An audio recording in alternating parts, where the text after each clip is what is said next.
오늘 저희가 함께 받을 하나님의 말씀은 출애굽기 13장 17절에서 22절까지 말씀입니다. 함께 읽으시겠습니다. 바로가 백성을 보낸 후에 블레셋 사람의 땅의 길은 가까울지라도 하나님이 그들을 그 길로 인도하지 아니하셨으니 이는 하나님이 말씀하시기를 이 백성이 전쟁을 보면 뉘우쳐 애굽으로 돌아갈까 하셨음이라. 그러므로 하나님이 홍해의 광야길로 돌려 백성을 인도하심에 이스라엘 자손이 애굽 땅에서 항우를 지어 나올 때에 모세가 요셉의 해골을 취하였으니 이는 요셉이 이스라엘 자손으로 단단히 맹세케 하여 이르기를 하나님이 필연 너희를 권고하시리니 너희는 나의 해골을 여기서 가지고 나가라 하였음이었더라. 그들이 숫곳에서 발행하여 광야 끝 에담의 장막을 치니 여호와께서 그들 앞에 행하사 낮에는 구름 기둥으로 그들의 길을 인도하시고 밤에는 불 기둥으로 그들에게 비치사 주야로 진행하게 하시니 낮에는 구름 기둥 밤에는 불 기둥이 백성 앞에서 떠나지 아니하니라. 아멘. 아버지 하나님 감사합니다. 오늘도 저희를 세상 혼잡한 곳에서 구별하여 거룩한 예배 자리로 모아주시고 함께 예배 드리는 특권과 축복 누리게 해주셔서 감사합니다. 또 한 주간 세상을 살아갈 때 세상을 바르게 보고 분별하면서 믿음으로 살아갈 수 있도록 또 말씀을 받게 해주셔서 감사합니다. 하나님이 주시는 생명의 말씀, 진리의 말씀을 저희가 믿음으로 받게 하시고 그 영적 진리 잘 깨닫게 도와주시옵소서. 그래서 하나님 말씀이 저희 안에 생명의 능력이 되게 하시고 진리의 빛이 되게 하셔서 저희의 인생의 발걸음을 선한 길로 인도해가는 등불 되게 하여 주시옵소서. 예수 그리스도의 이름으로 기도합니다. 아멘. 오늘 말씀 제목은 천성을 향해 가는 길입니다. 인생의 목표가 분명한 사람은 그 과정이 아무리 힘들더라도 낙심하거나 포기하지 않습니다. 우리가 인생이 살아가면서 또 과정에서도 일상 삶에서도 해야 될 것, 하지 말아야 될 것을 분별하고 분명히 해야 될 것, 어떤 명분이나 그 가치를 추구하기 위해서 어떤 어려움이 있더라도 절대 낙심하거나 포기하지 않습니다. 목표의식이 분명한 사람은 항상 절제하고 인내하며 끊임없이 그 목표를 지향해 갑니다. 목표의식이 확실한 사람은 그 과정에서 어떤 어려움이 있거나 어떤 상황에서도 절제하고 인내하면서 끝까지 그 목표를 지향해 가는 것입니다. 고린도전서 9장 23절 27절 말씀을 보시게 되면 내가 복음을 위하여 모든 것을 행함은 복음에 참여하고자 함이라. 목표의식이 분명한 거예요. 우리의 신앙은 목표의식이 정해져 있는 것입니다. 하나님이 정한 그 목표입니다.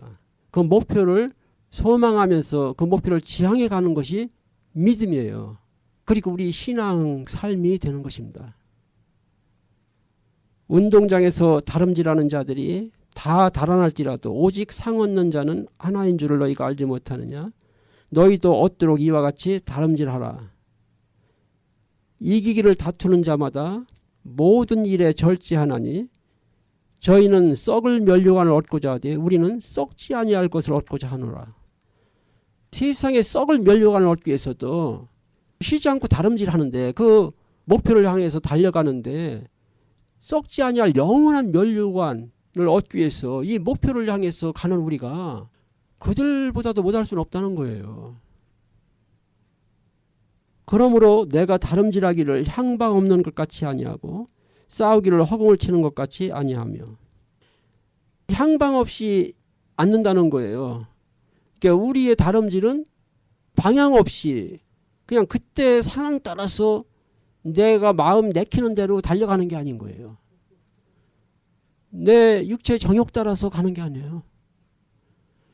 하나님의 진리의 말씀을 따라서 성령 인도받고 달려가는 거예요. 그러기 위해서 우리가 늘 기도하는 것입니다. 방향 잃지 않기 위해서. 성령 인도 받기 위해서. 그래서 하나님 말씀을 묵상하고 늘 말씀을 따라가는 거예요. 되고 안 되고 문제가 아닙니다. 되고 안 되고 이전에 우리는 말씀대로 살아야 되는 거예요. 우리가 말씀을 따라가는 것입니다. 그게 향방 없이 뛰어가는 게 아니에요. 그리고 우리의 삶이 그냥 허공을 치는 것 같이 하는 게 아니에요. 세상 사람들의 삶이라는 거는 아무리 열심히 살아도 향방 없이 달려가고 그냥 허공을 치는 것과 같은 거예요. 진리가 아니니까, 영원한 진리가 아니니까, 진실이 아니니까 본질상 그렇다는 거예요. 그리고 종국, 그 결론이 그렇다는 거예요. 내가 내 몸을 쳐 복종하게 하면 내가 남에게 전판 후에 자기가 도리어 버림이 될까 두려함이로라. 우리가 이 땅에 살면서 하나님이 주신 사명이 복음 전파의 삶입니다. 그러나 그 복음 전파조차도 내 믿음이 바르게 되어가면서 해야 된다는 거예요. 그렇지 않으면 남에게는 복음을 전해서 그에게는 유익을 끼쳐도 나는 아무것도 아니라는 거예요. 지난주 말씀에 견준다면 사랑으로 해야 된다는 거예요. 사랑으로. 복음을 전하는데 사랑으로 하는 거예요. 내가 주님의 사랑을 충만하게 덧입고 그 사랑으로 하는 거예요. 교회에 헌신을 해도 사랑으로 하는 거예요. 내가 무엇을 해도 사랑으로 하는 거예요. 사랑을 이루어가기 위해서 사랑으로 하는 거예요. 사랑은 공동체 가치를 말하는 것입니다. 그건 하나님 나라의 가치예요. 영원한 가치예요. 최고의 가치입니다. 이 공동체의 가치를 이뤄가는 그 안에서 하는 거예요. 무엇을 해도. 그래야 나도 살고 저 사람도 사는 거예요. 저 사람만 살고 나는 죽는 게 우리 신앙이 아니고 그게 복음 전파가 아니죠. 바울이 그 얘기를 하는 거죠. 내가 내 몸을 쳐 복종하게 하면 내가 남에게 전파한 후에 자기가 도리어 버림이 될까 두려함이로라. 하나님이 주신 목표의식이 분명한 사람은 항상 이와 같이 절제하고 인내하며 끊임없이 목표를 지향해 가는 것입니다. 그게 우리 신앙입니다. 목표의식이 불분명한 사람은 오늘의 현실 상황과 육신적이고 물질적인 이해관계를 따라서 행동하며 살아갑니다. 교회를 다닐지라도 하나님이 예수 그리스도 안에서 약속하신 부활 영생 하나님 나라 영원한 것 전도자 바울이 말하는 표대 이 목표의식이 불분명한 사람은 교회를 다닐지라도 오늘의 현실 그 상황과 육신적이고 물질적인 이해관계를 따라서 행동하며 살아갑니다. 이러한 사람은 이상임금인 마귀의 종살이를 하면서 살아갈 수밖에 없습니다. 마귀를 왜 이상임금이라고 하냐면은 이 가시적인 세계, 이 세상에 속한 그 모든 것이 마귀의 수단이고 도구가 된다는 거예요. 그걸 가지고 영원한 것을 보지 못하게 하고 영원한 것을 향해 가지 못하도록 이 세상에다 붙잡아 매는 거예요. 그 마음도 이 세상에다 붙잡아 매고 그 생각도 그 인생도 이 세상에다 붙잡아 매는 거예요. 그러니까 이 세상에 집착해서 이 세상의 가치를 이루려고 평생 일생 살아가는 거예요. 그게 바로 마귀의 종살이 하는 거예요. 히브리서 2장 15절에서 그 말씀하신 거예요. 사람이 죽기를 무서움으로 일생에 매여 종살이 한다는 거예요. 그게 마귀의 종살이 하는 것입니다. 이상임금인 마귀에게 종살이 하는 거예요. 그러나 예수 그리스도 믿는 자는 거기서 벗어나는 것입니다. 하나님께서 예수 이 땅에 보내신 것은 죽기를 무서움으로 일생에 매여 종살이하는 자들을 놓아주려 하심이니라. 유한한 이 세상에서 벗어나서 영혼을 향해 가는 거예요. 그게 우리의 신앙이고 우리의 믿음입니다. 이 목표의식이 불분명한 사람은 오늘의 현실, 상황과 육신적이고 물질적인 이해관계를 따라서 행동하면서 살아갑니다. 육신적으로 물질적으로 나에게 이익이 돼야만 움직이는 거예요. 그걸 따라 살아가는 것입니다. 이러한 사람은 이상임금인 마귀의 종살이를 하면서 살아가는 것입니다. 이 땅에다가 바벨탑을 쌓는 인생은 죽음 앞에서 허무하고 두려울 수밖에 없습니다. 한 톨도 가져갈 수가 없습니다. 그러니까 죽음에 임해서 그 살아온 인생이 허무한 거예요. 그리고 두려운 것입니다. 갈 곳이 정해지질 않았어요. 갈 곳을 모릅니다. 그러니까 두려운 거예요. 사람들이 미래를 막연하게 두려워하는 이유가 그 미래에 대해서 모르니까 그런 거예요. 갈 곳을 알고 그 앞을 알고 나간 때는 두려움이 없습니다. 인간은 본질상 영원성을 지닌 영원한 존재입니다. 이게 우리의 신앙의 근간입니다. 하나님께서 인간을 그렇게 만드셨어요. 창세기 2장 7절 보면 하나님께서 흙으로 사람을 만드시고 그 코에다가 생기를 불어넣으셨다 그랬어요. 그래서 생명이 됐다 말씀하고 있습니다. 영적 존재입니다. 그래서 영이신 하나님과 유일하게 소통하며 교제할 수 있는 존재예요. 죄로 인해서 하나님과 이 교제의 관계가 끊어진 것입니다. 우리 영이 죽었어요. 제대로 작동할 수가 없게 된 것입니다. 전도서 3장 11절 말씀, 하나님께서 사람을 만드시고 사람에게 그 영혼을 사모하는 마음을 주셨다 그랬어요. 이 세상에 예수 믿지 않는 사람들도 그 영이 소멸된 건 아닙니다. 그 영이 하나님과 바른 관계를 이룰 수 없는 상태가 된 거예요. 그걸 성경에서 죽음이라고 하는데, 그러나 소멸된 건 아니에요. 그래서 영원한 걸 의식합니다. 이 세상 사람들도 영원한 걸 의식해요. 막연하게 의식합니다. 그래서 많은 문화적 현상들이 나타나는 것이고, 또 이방 종교라든가 우상도 만들어지는 거예요. 인간이 그 죄로 인해서 잃어버린 영원성, 곧 영원하신 하나님과의 바른 관계를 회복하는 것이 복음신앙입니다. 막연하게 예수 믿고 죽으면 천국 간다가 아니에요. 하나님과 관계를 회복해 가는 것입니다. 신명기 33장 27절, 시편 145편의 13절 참조하시고요. 요한복음 17장 3절에 보면 예수님께서 영생이 무엇이냐? 영생은 유일하신 하나님과 그의 보내신 자 예수들을 아는 것이다 그랬어요. 이 관계성 회복이에요. 안다는 것은 함께 한다는 뜻입니다. 함께. 성경에서 가장 중요한 핵심 개념이 임마누엘이거든요. 하나님께서 사람을 하나님과 함께 하는 존재로 만드신 거예요. 임마누엘.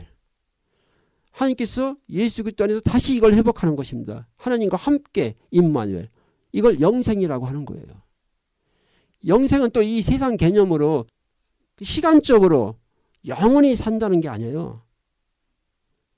하나님과 함께 하는 것입니다. 영원히 함께 하는 것입니다. 그걸 성경에서 영생이라고 하는 개념이에요. 우리가 이 땅에 살아도 100년을 살아도 어떻게 사느냐가 중요한 것이죠. 100년을 정말 극심한 고통 속에 산다면 그 삶의 가치와 100년을 가장 가치 있게 행복하게 산다면 같은 100년이지만 가치가 다른 거예요. 전혀 의미가 다른 것입니다. 그래서 영원성이라 해서 똑같은 게 아니에요. 오늘 우리가 말씀 중에서 중요한 거죠.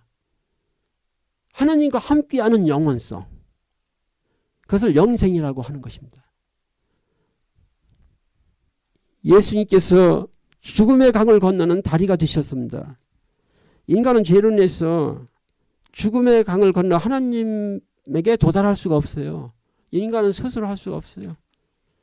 그래서 하나님께서 건너오셨어요. 죽음의 강을 건너서 우리에게 찾아오셨습니다. 그래서 십자가에 죽으시고 부활하심으로 죽음의 강을 건너는 다리가 되신 거예요. 요한복음 11장 25절에서 예수님이 나는 곧 부활이요 생명이 나를 믿는 자는 영원히 죽지 아니하리라. 예수님이 죽음의 강을 건너는 다리가 된 것입니다. 영원한 생명이신 하나님께 닿을 수 있는 다리인 거예요. 다른 길이 없습니다. 사람은 누구나 죽게 됩니다. 분명한 사실인데요. 모르는 사람이 어디 있습니까? 이렇게 생각하기 쉽지만 이 죽음을 진지하게 생각하는 거 매우 중요해요. 사실로 우리가 생각해 보는 거예요. 죽음을. 누구나 당연히 죽습니다. 누구나 압니다. 근데 그 죽음이 갖는 의미가 뭔지, 죽음 이후에 어떻게 되는 것인지 이건 모르는 거예요. 그 죽음은 인간의 죄의 삭시입니다.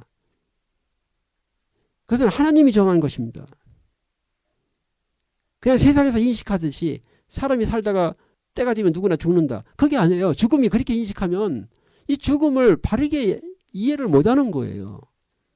모든 사람이 한 번 죽는 건 하나님이 정하신 것입니다. 그럼 왜 하나님께서 모든 사람이 한 번 죽도록 정하셨느냐? 그 영적 의미를 알아야 되는 거예요. 그건 전에도 말씀을 우리가 많이 나눴습니다. 오직 예수 그리스도만이 죄인이 하나님께 나아갈 수 있는 길이 되셨습니다. 요한복음 14장 6절에서 예수님이 선포하신 대로 나는 곧 길이요 진리요 생명이 나로 말미암지 않고는 하나님께로 올 자가 없느니라. 사람은 누구나 죽게 됩니다. 죽은 후에는 모든 사람에게 오직 영원한 두 길이 있을 뿐입니다. 그런데 그 두 길은 지금 보이지 않지만 사실 지금부터 있는 거예요. 이 세상에 이미 두 길이 있지만 보이지 않는 길이에요. 이거는. 이 길이 죽은 후에 두 길로 이어져 가는 것입니다. 내가 왼쪽 길로 가는데 죽어서 오른쪽 길로 가는 일은 절대 없습니다. 내가 오른쪽 길로 가야만 죽어서 오른쪽 길로 이어지는 것입니다. 마태복음 25장 46절 보면 영생의 길과 영벌의 길이 있습니다. 악인은 영벌에 그리고 의인은 영생에 이르게 된다는 거예요. 사람은 영원한 존재입니다. 설사 예수 안 믿고 하나님을 안 믿고 살다가 죽더라도 소멸되지 않습니다. 영벌에 처해지게 되는 것입니다. 예수 믿고 믿음으로 산 자는 영생에 들어가게 되는 거예요. 그거와 똑같습니다. 이 땅에 똑같이 두 사람이 100년을 살지만 그 삶의 의미와 가치가 질적인 게 전혀 달라진 거예요. 영원히 존재하지만 그 존재 의미, 가치, 그 상태가 영원히 다른 것입니다. 인간은요, 영원성을 전제하지 않으면요, 그 모든 건 허구고 허상입니다. 이 세상의 윤리도덕도요, 하나님을 전제하지 않으면 인간이 만든 허구고 허상일 뿐이에요. 그렇잖아요. 영원하지 않은 건 결국은 다 그게 허상이죠. 누가복음 16장 19절에서 31절 부자와 거지 나사로 비유의 말씀이잖아요. 두 길입니다. 오직. 두 사람 얘기가 아니에요. 이 땅에 살아가는 모든 사람의 얘기인 거예요. 오직 그 두 길이 있을 뿐입니다. 천국에 이르는 길, 지옥에 이르는 길. 부자는 이 땅에서 성공했죠. 많은 소유를 가지고 늘 이 땅에서 자기 하고 싶은 대로 살았죠. 그러나 때가 되면 너도 죽고 나도 죽고 죽는다는 거예요. 그 다음에 가는 길이 영원히 갈린다는 거예요. 그 부자와 나사로를 통해서 주시는 메시지를 한마디로 얘기를 한다면 영의 길, 육의 길이에요. 부자는 육신에 속한 자요, 육신을 좇은 자입니다. 거지 나사로는 영에 속한 자입니다. 영원한 걸 쫓은 자예요. 이 땅에서 잠깐 사는 모양이 다르지만 육신에 속해서 육의 가치를 지향하느냐, 영에 속한 자로서 영원한 가치를 지향하느냐가 다른 거예요. 성경은 다 그렇게 두 구도로 말씀하고 있는 거예요. 이스마엘과 이삭, 또 에서와 야곱, 이렇게 두 길로 나눠지는 것입니다. 영원한 두 길은 이 땅의 삶에서 결정이 됩니다. 우리가 예수 믿는 신앙, 그냥 죽으면 천국까지 하고 이 땅의 삶은 그거와 관계없이 사는 게 아니에요. 그렇게 살면 망합니다. 그건 마귀의 괴계고 속임수예요. 요한복음 5장 25절에 보면 예수님께서 선한 일을 행한 자는 생명의 부활로, 악한 일을 행한 자는 심판의 부활로, 그 행한다고 하는 거예요. 그것은 삶을 말하는 것이죠. 이 세상 가치를 추구하고 육신의 정욕을 따라 산 자는 심판의 부활로, 선한 일, 하나님의 뜻을 따라서 산 자는 생명의 부활로 나으리라. 갈라디아서 5장 16절에서 24절까지 말씀을 보시겠습니다. 내가 이르노니 너희는 성령을 쫓아 행하라. 그리하면 육체의 욕심을 이루지 아니하리라. 육체의 소욕은 성령을 거스리고 성령의 소욕은 육체를 거스리나니 이 둘이 서로 대적함으로 너희의 원하는 것을 하지 못하게 하려 함이라. 너희가 만일 성령의 인도하시는 바가 되면 율법 아래 있지 아니하리라. 육체의 일은 현저하니 곧 음행과 더러운 것과 호색과, 그 율법 아래 있지 않다는 건, 율법은 곧 육체의 법입니다. 그러니까 육체의 일은 현저하니, 성령의 인도를 받으면 우린 육체의 법을 따라 살지 않는다는 거예요. 육체의 가치를 추구하거나 육체의 정욕을 따라 살지 않는다는 거예요. 그걸 율법이라고 한 거예요, 여기서. 율법으로는요, 누구도 의로운 자가 없습니다. 우리는 이제 율법에서 해방돼서 하나님의 은혜의 법 아래 사는 자예요. 로마서 6장 14절에 보면 말씀하시잖아요. 죄가 너희를 주관치 못하리니 이는 너희가 법 아래 있지 아니하고 은혜 아래 있음이로라. 은혜 아래 사는 자예요.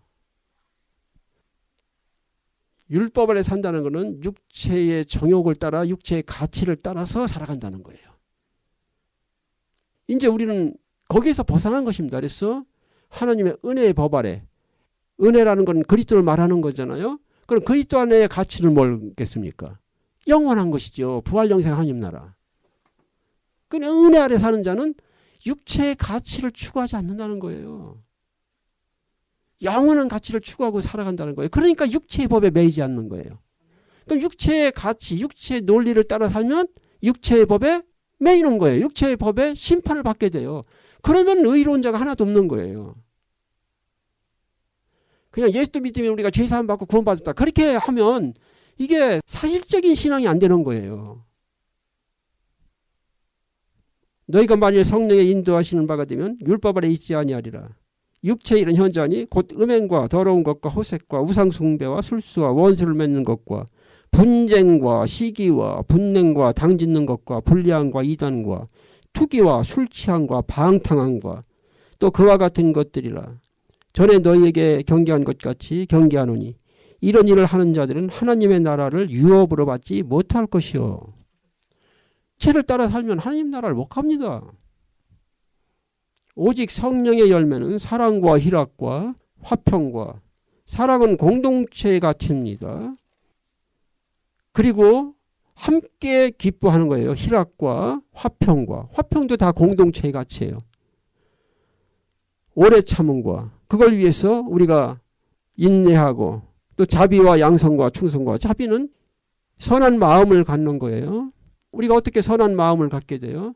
하나님 말씀을 통해서 우리가 마음을 닫고 연단해야 되는 것입니다. 선한 마음이 돼야 양선, 그러니까 선한 행위를 하게 되는 거예요.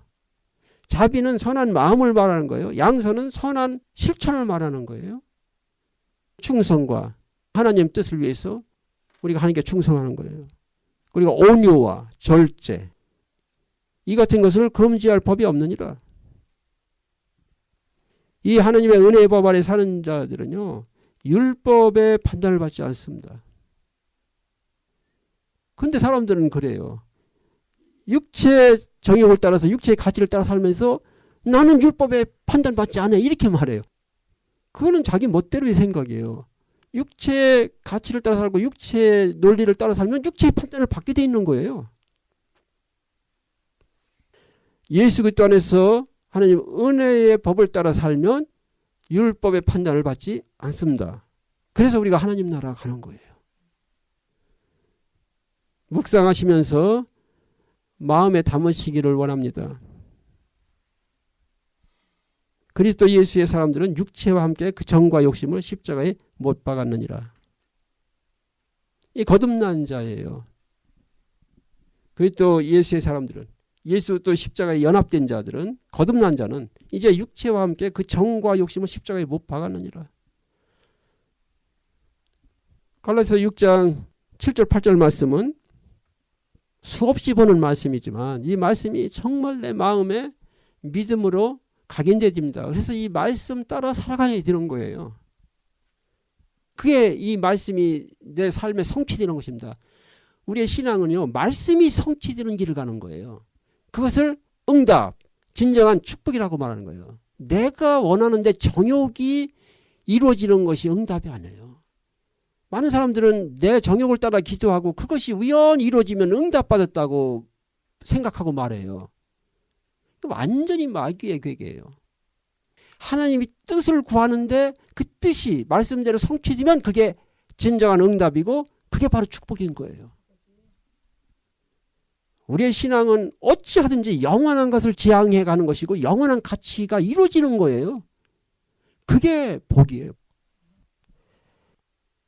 심지어는 이 땅에서 어떤 고난을 당하더라도 어떤 상황에서 살아가더라도 요셉같이 믿음을 잃지 않고 영원한 걸 붙잡고 그 영원한 것을 이루면은 복 있는 자인 거예요. 이게 분명해져야 되거든요. 스스로 속이지 말라. 하나님은 만홀히 여김을 받지 아니하시나니 사람이 무엇으로 심든지 그대로 거두리라. 어떻게 살았느냐는 죽음 후에 하나님의 심판의 근거가 되는 거예요. 그 심판의 기준은 하나님 말씀입니다. 자기의 육체를 위하여 심는 자는 육체로부터 썩어진 것을 거두고 성령을 위하여 심는 자는 성령으로부터 영생을 거두리라. 요한일서 2장 15절에서 17절도 세상의 가치냐 복음의 가치냐 이 두 구도로 말씀하시는 거예요. 너희는 이 세상이나 세상에 있는 것들을 사랑치 말라. 거기다 가치를 두지 말라는 거예요. 그러면 하나님의 사랑이 너희 안에 함께 하지 못한다. 그러면 하나님의 영원한 가치를 이룰 수는 없다는 거예요. 이 세상도 그 정욕도 지나가되 하나님의 뜻을 행하는 이는 영원히 거하리라. 영원한 가치를 이루어가는 거예요. 우리가 되느냐 안 되느냐 쉬우냐 어려우냐를 생각할 필요 없는 거예요. 우리의 믿음에서는. 우리의 삶은 그런 걸 생각하면 안 돼요. 당위성의 문제예요. 내가 해야 되는 거예요. 해야만 되는 거예요. 오늘 안 돼도 죽을 때까지 해야만 되는 거예요. 그게 바로 목표의식이 분명한 사람은요. 어떤 어려움이 있거나 어떤 문제가 있어도요. 끝까지 그 목표를 지향해 가는 것입니다. 그게 목표의식이 분명한 인생이고 우리 신앙에서 하나님이 예수 안에서 약속하신 영원한 그 표대가 그게 그 목표의식이 분명한 사람은 오늘 상황이 어떻다 그랬어. 문제가 있다고 어려움이 있다 그랬어. 그 목표를 포기하지 않습니다. 끝까지 지향해 가는 거예요. 그 자는 반드시 거기에 도달하게 되는 것입니다. 그거는 하나님의 약속이에요. 목표를 잃지 않으면 그것을 끝까지 지향해 가는 사람은 반드시 하나님이 그 목표에 도달하게 하신다는 거예요. 그 약속입니다. 여호수아 갈렙이 가나안 땅 들어가잖아요. 그 목표의식을 잃지 않고 끝까지 그걸 지향해 가니까 들어가잖아요. 여호수아 갈렙이 들어간 게 아니에요. 여호수아 갈렙은 하나님이 약속하신 가나안 땅 목표의식을 가지고 끝까지 그걸 지향한 거예요. 거기다 가치를 두고 사는 거예요. 그러니까 하나님이 들어가게 하신 거예요. 다른 사람은 못 들어갔어요. 광야에서 다 죽었습니다. 하나님이 하신 거예요. 예수 그리스도 안에서 살아가는 믿음의 삶은 천성을 향해 가는 길입니다. 우리의 신앙은요. 천성을 향해 가는 나그네 인생입니다. 베드로전서 보면 그러잖아요. 너희가 나그네로 있을 때를 두려움으로 지내라 그랬잖아요. 하나님의 뜻이 무엇인지를 분별하면서 우리가 선악을 분별하면서 살아가야 되는 것입니다. 천성을 향해 가는 길은 사람의 지혜나 사람의 지식이나 판단으로 갈 수 있는 길이 아닙니다. 창세기 12장에 보면 아브라함이 이제 부름을 받는 거잖아요. 가본 적 없는 가나안 땅. 너는 너의 본토 친척 아비집을 떠나서 내가 지시할 땅 가나안으로 가라. 그게 천성이란 말이에요. 하나님 나라를 상징하는 거죠. 그때 아브라함은 한 번도 경험해 보지 않은, 알지 못하는 길을 갔습니다. 히브리서 11장 8절에서는 이렇게 기록하는 거예요. 믿음으로 아브라함은 부르심을 받았을 때에 순종하여 장래 기업으로 받을 땅에 나갈새 갈 바를 알지 못하고 나갔다 그랬어요. 아브라함의 경험 지식, 아브라함의 판단이 전혀 개재되지 않는 거예요. 그냥 말씀 따라 믿음으로 가는 거예요. 우리의 신앙길이 그런 거예요. 이 땅에 사는 사람이 죽어본 사람이 어디 있겠습니까? 그 길을 가본 사람이 어디 있겠어요? 천성을 갔다가 온 사람이 어디 있습니까? 예수님 말씀하신 대로 하늘에 올라간 자는 인자 외에는 없다 그랬잖아요. 천성을 갔다 온 사람이 없잖아요. 안 가본 길 가는 거잖아요. 근데 그 길을 내가 시시비비하고 판단하고 내가 원하는 대로 편한 길, 어려운 길 막 이래가면서 가겠습니까? 못 가요. 그게 하나님 말씀 따라가는 것입니다. 믿음으로 아브라함은 부르심을 받았을 때에 순종하여 장래 기업으로 받을 땅에 나갔을 때 갈 바를 알지 못하고 나갔다 그랬습니다. 천성을 향해 가는 우리의 신앙길은 사람의 지혜나 지식이나 판단으로 갈 수 있는 길이 아닙니다. 오직 성령의 은혜와 인도 아래 말씀을 따라가는 길입니다. 말씀 따라가는 것입니다. 말씀 따라간다는 건 말씀대로 살아야 됩니다. 말씀의 원리 안에 살아야 돼요. 당위성입니다. 그렇게 해야만 되는 거예요. 안 되면 어떻게 합니까? 되도록 죽을 때까지 자기와 싸우는 거예요. 안 되니까 포기하는 게 아니에요. 목표의식이 확실한 사람은 중간에 포기하지 않습니다. 믿음이 확실한 사람은 이 땅에서 어떤 어려움이 있거나 문제가 있거나 어떤 상황에서도 포기하지 않습니다. 그게 우리의 신앙이죠. 전도자 바울은요, 그 표대를 향해 가기 위해서, 그 표대를 잡기 위해서요, 거기에 거추장스러운 거 다 집어버렸어요. 배설물로. 모든 묶임을 다 끊어내고서 그냥 맨몸으로 달려갔습니다. 우리가 정말 깊이 생각해 봐야 되는 거예요. 내가 천성길을 향해 가는데 지금 나에게 방해가 되는 도대체 장애물이 뭐고 올무들이 뭔가. 그걸 전도자 바울은 배설물로 끊어버린 거예요. 심지어는 뭘 이 땅에서 이룬 것조차도 그것도 다 뒤로 하고 오직 앞만 보고 달려갔다 그랬어요.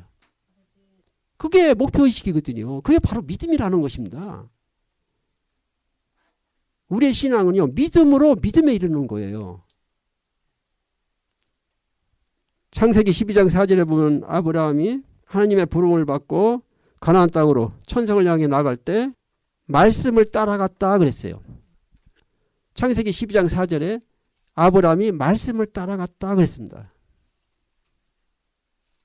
너는 너의 본토 친척 아비 집을 떠나서 내가 지시할 땅 가나안 하나님 나라 천성을 향해 가라 그랬어요. 가본 적 없는 길이에요. 오직 하나님 말씀을 따라갔다 그랬습니다. 민수기 10장 33절에 보면 출애굽한 이스라엘이 이제 신의 삶에 있어서 하나님 말씀을 받잖아요. 십계명을 받고 이제 다시 출행을 할 때, 다시 이제 출발을 할 때 제일 앞서가는 게 법궤예요. 법궤. 언약궤가 백성들의 앞서 향하는 거예요. 말씀 따라가는 거예요. 하나님은 이렇게 우리의 신앙에 대해서, 원리에 대해서, 영적 그 원리에 대해서 계시로 밝혀주고 있습니다.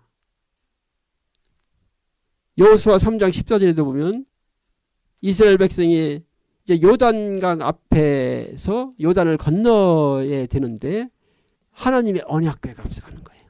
언약궤를 맨 제사장들이 먼저 들어가는 것입니다. 여리고성을 정복할 때도 언약궤를 맨 제사장들이, 언약궤가 제일 앞서가는 거예요.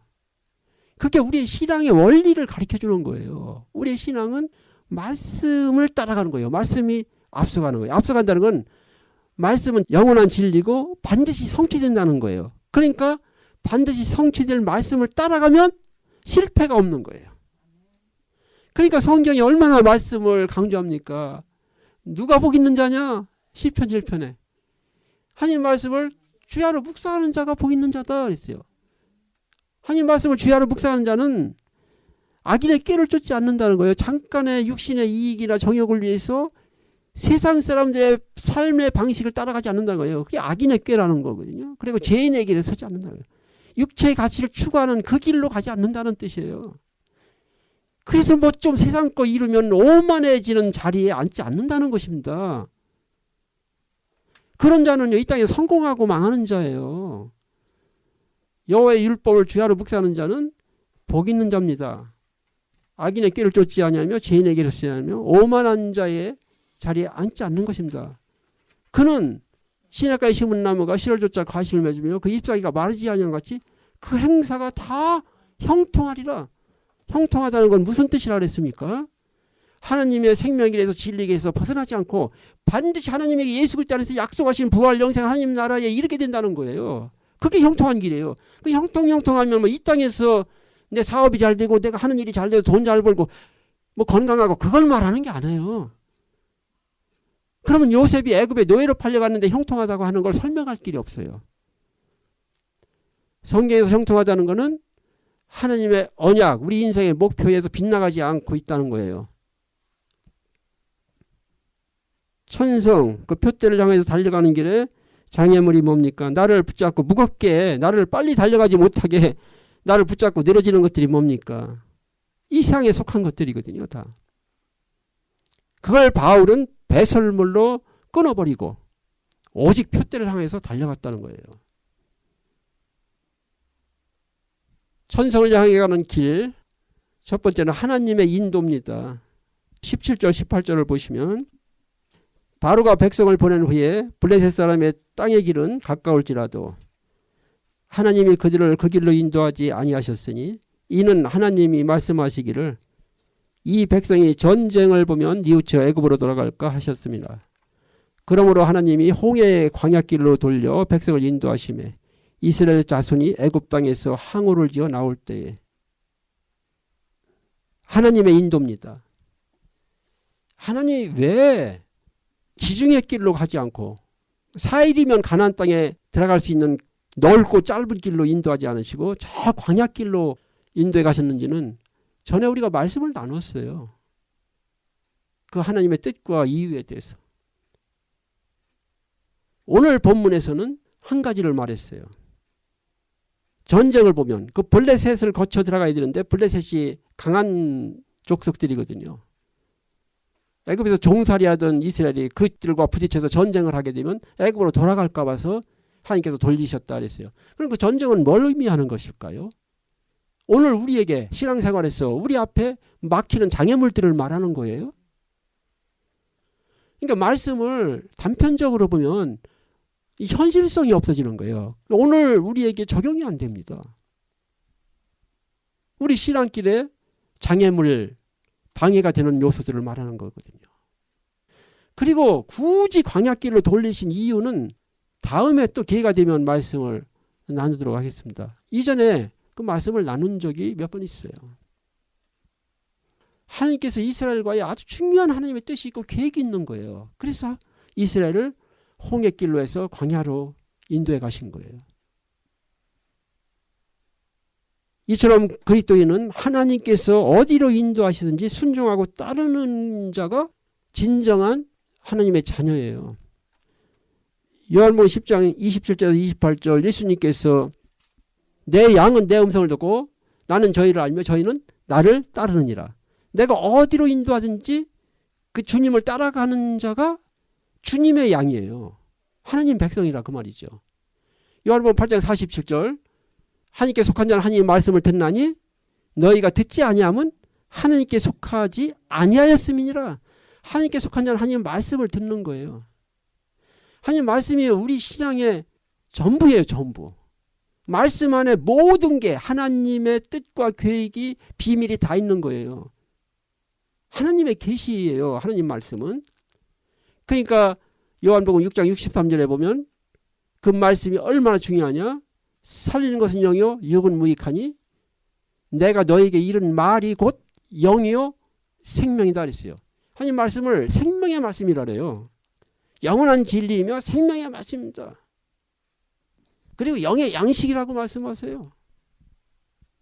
예수를 믿고 거듭난 자는 이제 영적인 사람이에요. 영이신 하나님과 소통하며 교제할 수 있는 영적 존재로 회복된 거예요. 그러면 당연히 영의 양식인 말씀을 먹고 영적으로 성숙해져 가는 거예요. 그게 하나님의 뜻이죠. 말씀을 떠나서 신앙은 없습니다. 그런데 말씀에 기준하지 않으면요, 잘못되면 그러면서 열심히 신앙생활하면 신비주의에 빠지게 돼요. 신비주의. 열심히 아는 사람은 신비주의에 안 빠집니다. 열심히 신앙생활하는 사람 중에 신비주의에 빠져요. 그런데 그가 누구냐? 말씀에 뿌리를 두지 않고 말씀에 기준에 하지 않고 열심히 하는 사람. 그런 사람들이 신비주의에 빠지는 거예요. 그래서 그 신비한 걸 체험하면 이것이 생명인 양, 영원한 진리인 양 그렇게 하는 거예요. 이거 완전히 마귀의 올무에 걸리는 것입니다. 진정한 그리스도인은 하나님께서 어디로 인도하시는지 순종하고 따르는 자입니다.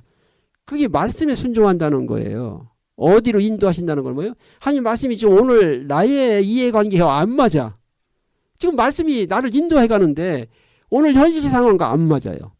내가 원하는 거 안 맞아. 그게 같은 지금 얘기예요. 어디로 인도하든지라는 거예요. 지금 광야로 인도해 가시는 거예요. 그게 지금 그 말씀이에요. 근데 오늘 내가 원하는 거와 안 맞아. 내 현실에 내 생각과 안 맞아. 그러니까 말씀에 순종하지 않는 거예요. 똑같은 거예요. 하나님께서 인도하시는데 그 길로 안 가는 거예요. 진정한 그리스도인은 하나님께서 어디로 인도하시는지 하나님이 무슨 말씀을 주셔도 내 현실 상황과 맞지 않아도 내 정욕과 안 맞아도 내 욕심과 안 맞아도 순종한다는 거예요. 그 길로 가는 거예요. 그렇게 해야만 되는 것입니다. 그래야만 가나안 땅 들어가는 거예요. 그래야만 천생에 들어가는 거예요. 시편 23편 1절 6절을 다시 생각하시면 여호와는 나의 목자시니 내가 부족함이 없으리로다. 그가 나를 푸른 초장에 누이시며 쉴만한 물가로 인도하시는도다. 내 영혼을 소생시키시고 자기 이름을 위하여 의의 길로 인도하시는도다. 내가 사망의 음침한 골짜기로 다닐지라도 그러잖아요. 어떤 길이든 하나님 인도하시는 대로 가는 거예요. 내가 사망의 음침한 골짜기로 다닐지라도 주께서 나와 함께 하심이라. 이게 믿어야지 되거든요. 그럼 홍해를 건너는 거예요. 홍해가 갈라지는 거예요. 광야를 가도 거기서 굶어 죽지 않아요. 주께서 나와 함께 하심이라. 주의 지팡이와 막대기가 나를 안위하시나이다. 내 원수의 목전에서 내게 상을 베푸시고 기름으로 내 머리에 바르셨으니 내 잔이 넘치나이다. 자족하는 거예요. 하나님께서 나와 함께 하심으로 어떤 상황에서도 내가 안정되고 평안을 누리고 자족하게 되는 거예요. 이거는 생활적인 거 이전에 존재론적인 이야기입니다. 이 존재가 하나님과 함께 하면요. 삶이 그대로 실현되는 거예요. 존재가 안 되는데 삶이 안정되지 않게 되어 있습니다. 만족할 수가 없어요. 자족할 수가 없습니다. 우리 신앙은 첫째, 먼저 존재 문제입니다. 그 다음 삶의 문제가 당연히 존재의 상태가 된 만큼 삶은 실현되게 되는 거예요. 내 원수의 목전에서 내게 상을 베푸시고 기름으로 내 머리에 바르시니 내 잔이 넘치나이다.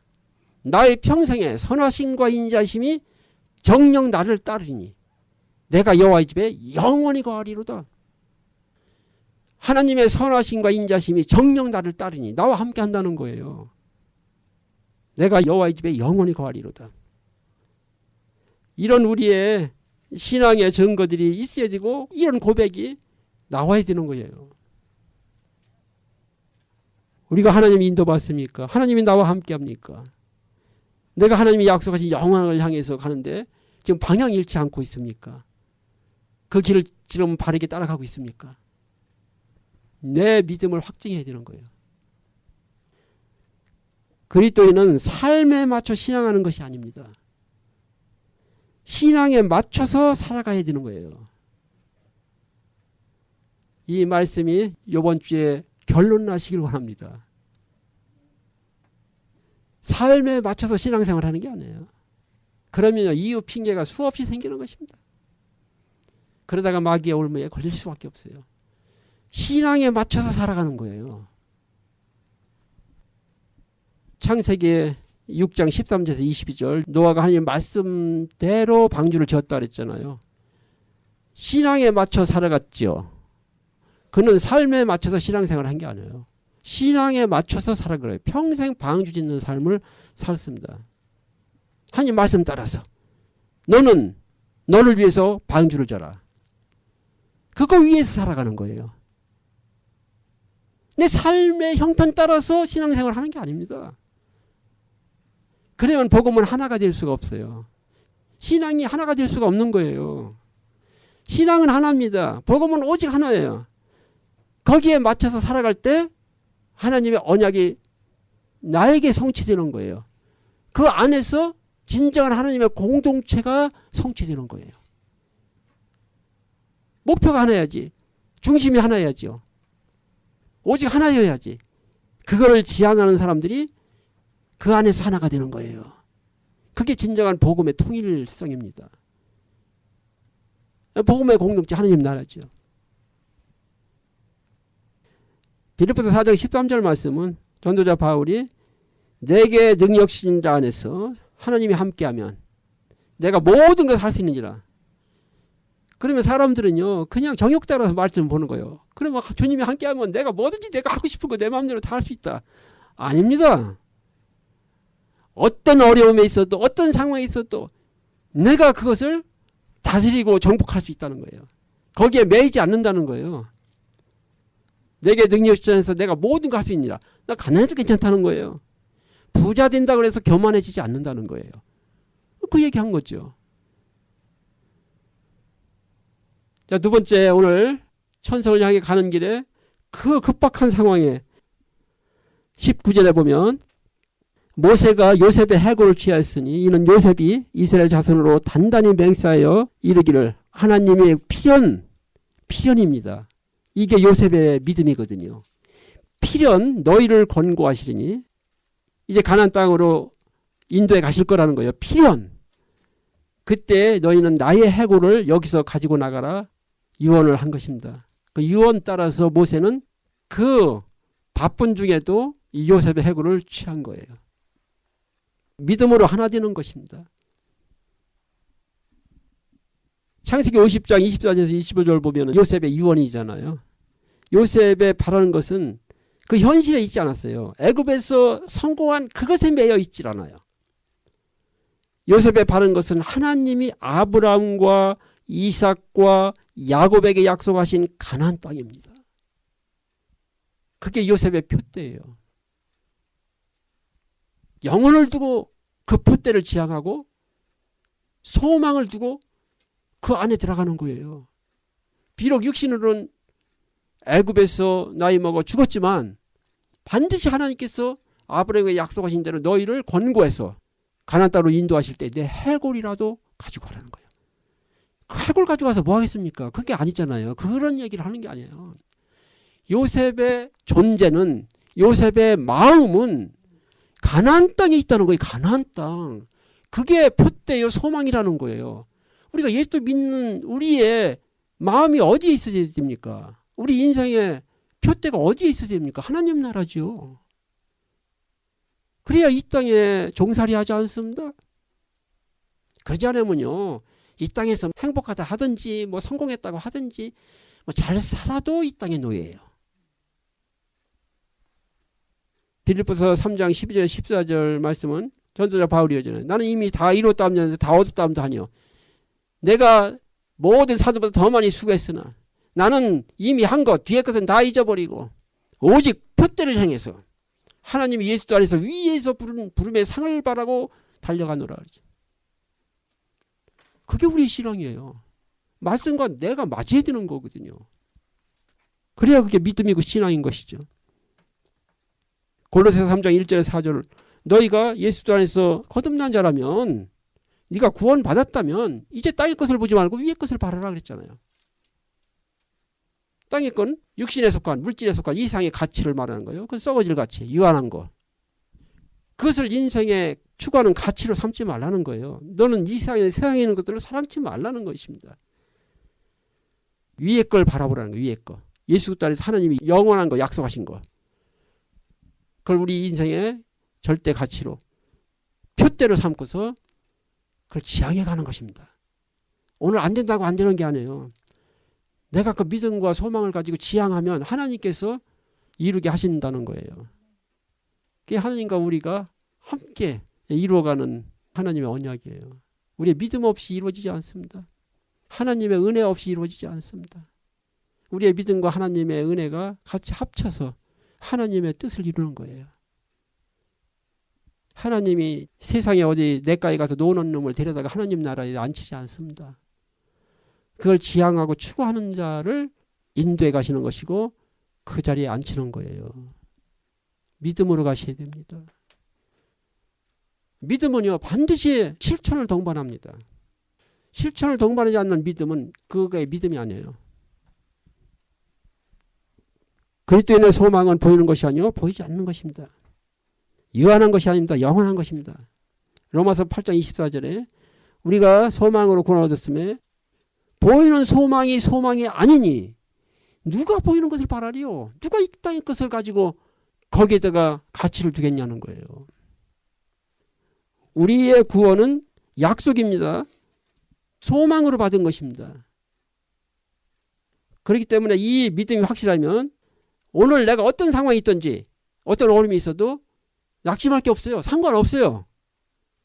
지금 광야길을 홍해길을 가도 괜찮아요. 반드시 가나안 들어갈 거예요. 그런데 내 판단으로 나는 지중해 길이 좋아. 거긴 길이 넓고 빠른 길이야. 가면은 가나안 땅 못 들어가게 돼 있어요. 가나안 땅은 사람의 이성과 사람의 어떤 지혜와 지식으로 갈 수 있는 땅이 아니에요. 하나님의 능력으로만 하나님 인도 받아야만 들어가는 땅이에요. 그래서 가나안 땅이 목표라면 어디로 가도 괜찮아요. 하나님이 인도하시면 홍해를 가도 괜찮고 광야를 가도 괜찮아요. 우리 신앙이 그런 것입니다. 우리의 판단 따라서 요령 있게 신앙생활 해봐야 그건 지옥 가는 길입니다. 고린도서 4장 16절 18절 우리의 겉사람은 후패하나 우리의 속은 날로 새롭도다. 우리는 매일매일 이 기쁨이 있어야 되고 이 정의가 있어야 됩니다. 내가 비록 이제 육신은 늙어가지만 내 속사람은 날로 새롭도다. 내 하나님 은혜를 깨닫게 해주신 그 은혜가 더 매일매일 풍성해진다. 내가 영적 생활이 더 풍요로워진다. 이런 증거가 있어야 돼요. 이 땅에서 비록 많은 고난과 어려움을 당하지만 그것은 잠시 받는 환난에 경한 거라 그랬어요. 그 경한 것이 지극히 중요한 영원한 것을 그것을 나에게 이루어가는 거예요. 우리가 바라는 것은 보이는 것이 아니니 보이는 것은 잠깐이요 보이지 않는 것은 영원함이로라. 히브리서 11장 1절도 마찬가지예요. 믿음은 바라는 것들의 실상이요. 바란다는 건 지금 내가 가지고 있지는 않아요. 그러나 반드시 받을 거예요. 그러니까 실상이 되는 거예요. 세상 사람들의 약속은요. 이 세상의 모든 논리 이치는요. 참된 게 없어요. 확증된 게 없어요. 영원하지 않습니다. 하나님이 그리스도 안에서 약속하신 것은 확실한 거예요. 영원한 거예요. 실상이에요. 내가 그걸 가치로 삼고 인생의 목표로 삼고 지향하면 반드시 받을 거예요. 그래서 실상이 되는 거예요. 믿음은 바른 것들의 실상이요 보지 못하는 것들의 증거다. 지금 보지 못하지만 하나님께서 믿음이라는 것은 그 받을 것을 인쳐준 거예요. 우리 마음에. 그래서 믿음을 하나님 은혜라는 거예요. 믿는 자는 그래서 이미 어떤 면에서는 받은 거와 같은 거예요. 약속을 100% 지키는 사람이 약속하면 이미 받은 거랑 똑같잖아요. 그건 좀 기다리면 되는 거예요. 내가 한 달 후에 해주겠다 그러면 반드시 약속을 지키는 사람이니까 받은 거와 똑같은 거예요. 보증 수표라는 게 그런 거잖아요. 그 사람은 100% 보증하는 사람이야. 그 사람이 수표 써주면 그건 받은 거랑 똑같은 거예요. 그걸 실상이라고 하는 거예요. 자, 오늘 이제 마지막 구름기둥, 불기둥입니다. 이거는 하나님이 함께 하시면서 보호하시고 인도하신다는 정표죠. 이스라엘에게 주신 증거입니다. 20절에서 22절 보시면 그들이 숲곳에서 발행하여 광야 끝 에담의 장막을 치니 여호와께서 그들 앞에 행하사 낮에는 구름 기둥으로 그들의 길을 인도하시고 밤에는 불 기둥으로 그들에게 비치사 주야로 진행하게 하시니 낮에는 구름 기둥 밤에는 불 기둥이 백성 앞에서 떠나지 아니하니라. 여호와께서 그들 앞에 행하셨다 그랬어요. 그게 하나님이 함께 하신다는 증표예요. 증표. 구름 기둥 불 기둥은 밤낮으로 하나님께서 함께 하시고 지키신다는 뜻이죠. 하나님께서 함께라는 개념은 성경에서 그리고 우리 신앙에서 매우 중요한 핵심 개념이에요. 임마누엘, 함께하는 거죠. 그래서 하나님께서 구속사를 이끌어 가시면서 중요한 때마다 중요한 사람에게 약속하시는 게 내가 너와 함께 하겠다는 거예요. 네가 어디로 가든지 내가 너와 함께 하겠다. 여호수아 1장 5절에서 9절 보면 너희 평생에 너를 능히 당할 자 없으리니 내가 모세와 함께 있던 것 같이 너와 함께 있을 것임이라. 내가 너를 떠나지 아니하며 버리지 아니하리니 마음을 강하게 하라. 담대히 하라. 너는 이 백성으로 내가 그 조상에게 맹세하여 주리라 한 땅을 얻게 하리라. 오직 너는 마음을 강하게 하고 극히 담대히 하여 나의 종 모세가 네게 명한 율법을 다 지켜 행하고 좌로나 우로나 치우치지 말라. 말씀 따라가야 됩니다. 그리하면 어디로 가든지 형통하리니 반드시 가나안 땅 들어가게 된다는 거예요. 이 율법책을 네 입에서 떠나지 말게 하여 주야로 그것을 묵상하여 그 가운데 기록한 대로 다 지켜 행하라. 그리하면 내 길이 평탄하게 될 것이라. 내가 형통하리라. 믿음은 행함입니다. 실천이에요. 믿음은 삶입니다. 우리 신앙은 삶이에요. 내가 네게 명한 것이 아니냐. 마음을 강하게 하고 담대히 하라. 두려워 말며 놀라지 말라. 내가 어디로 가든지 네 하나님 여호와가 너와 함께 하느니라 하시느니라. 이게 우리에게 주신 약속이에요. 그리고 우리의 영적 진실이에요. 하나님이 나와 함께 하시는 거예요. 예수 믿고 거듭난 자와 하나님이 영원히 함께 하시는 거예요. 창세기 39장 2절 3절은 요셉 애굽의 노예로 팔려간 거예요. 그때 주시는 말씀이잖아요. 여호와께서 요셉과 함께 하심으로 그가 형통한 자가 되었다. 그 형통함을 그 삶을 통해서 이방인 보디발이 하나님을 봤어요. 하나님이 너와 함께 하시는 걸 내가 알겠다 그랬어요. 우리 신앙은요. 관념이 아니에요. 허상이 아니에요. 우리 삶으로 나타나는 실상이고 능력이에요. 보디발이 그랬어요. 요셉 보고. 너의 하나님이 너와 함께 하시는 걸 내가 이제 알겠노라. 여러분들이 밖에 나가서 이 증거 받아야 돼요. 세상 사람들한테. 그래야 세상 사람들과 내가 구별된 자가 되는 것이죠. 요한복음 14장 16절 18절은 예수님께서 이제 십자가를 눈앞에 두시고 불안해하는 제자들에게 약속하시는 거예요. 내가 가면 다른 보혜사 성령을 보내겠다. 그 성령이 너희를 떠나지 않냐고 너희와 영원히 함께 하실 것이다. 내가 너희를 고아처럼 버려주지 않냐고 내가 속히 오리라.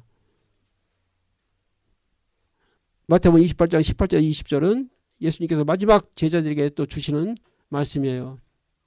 하늘과 땅의 모든 권세를 내가 가졌으니 하나님이 내게 주셨으니 너희는 가서 모든 족속으로 제사를 삼아 내가 너에게 명한 말을 가르쳐 지키게 하라. 하나님 말씀 가르쳐 지키게 하라. 지킨다는 건 마음의 믿음으로 가지고 실천하는 걸 말하는 것이죠. 지키게 하라. 내가 세상 끝날까지 너희와 항상 영원히 함께 할 것이다. 예수 믿는 우리가 받은 축복이에요. 그리고 권세예요. 부활의 주님이 우리와 함께 합니다. 성령이 우리 안에 항상 함께 하세요. 하나님이 우리를 불꽃 같은 눈뜬 자로 지키시면서 우리를 인도하고 계신 거예요. 지금도. 그 하나님의 말씀 따라가는 것입니다. 말씀 따라 살아야만 돼요. 내 판단 가지고 내 생각대로 내가 원하는 대로 가면요. 가나안 땅 못 들어갑니다. 하나님 왜 광야길이요. 이 넓은 대로를 두고 지중해 길로 가면 가나안 땅 못 들어가요. 그건 인간의 생각이고 판단이에요. 우리 신앙이 자기 사람의 판단과 생각 따라서 하면 안 되는 거예요. 천성에 못 들어갑니다. 성령 충만하시고 늘 성령 은혜 아래서 말씀 영적 진리 깨달으시고 그리고 세상을 보시는 분별력을 가지고 말씀 따라 사시는 여러분들 되기를 축원합니다. 누가 복 있는 자냐? 하나님 말씀을 주야로 묵상하는 자가 세상 사람들의 그 꾀를 쫓아가지 않아요. 그러지 않으면요, 그게 먹음직하고 보암직하고 탐스럽게 보입니다. 주야로 말씀을 묵상하시면서 성령 인도 받으시는 여러분들 되기를 주님의 이름으로 축원합니다. 말씀을 굳게 잡으셔야 돼요. 그냥 듣고 흘려버리시면 안 됩니다. 마음에다가 각인시키시고 마음에 차곡차곡 담으셔서 복음화 되셔야 돼요. 내 자신이 복음화 되어야 됩니다. 말씀의 메인자가 되어야 돼요. 말씀에 끌려 사시는 여러분들에게 축원합니다. 반드시 가나안 땅 천성에 들어가실 것입니다. 오늘 어떤 일이 있어도 어떤 문제가 있고 어떤 어려움이 있어도 반드시 천성에 들어가실 것입니다. 사랑의 아버지 하나님 감사합니다. 오늘도 저희를 거룩한 자리에 불러 모아주시고 예배드리는 축복 누리게 하시고 하나님 생명의 말씀 진리의 말씀 받아먹게 하시는 하나님께 감사와 찬양을 드립니다. 오늘 주신 말씀이 저희 안에 치유와 회복의 능력이 되게 하셔서 저희를 새롭게 하시고 하나님께 합당한 자로 빚어주시길 간절히 원합니다. 그래서 저희 삶이 또한 하나님께 기뻐드리는 산제사의 삶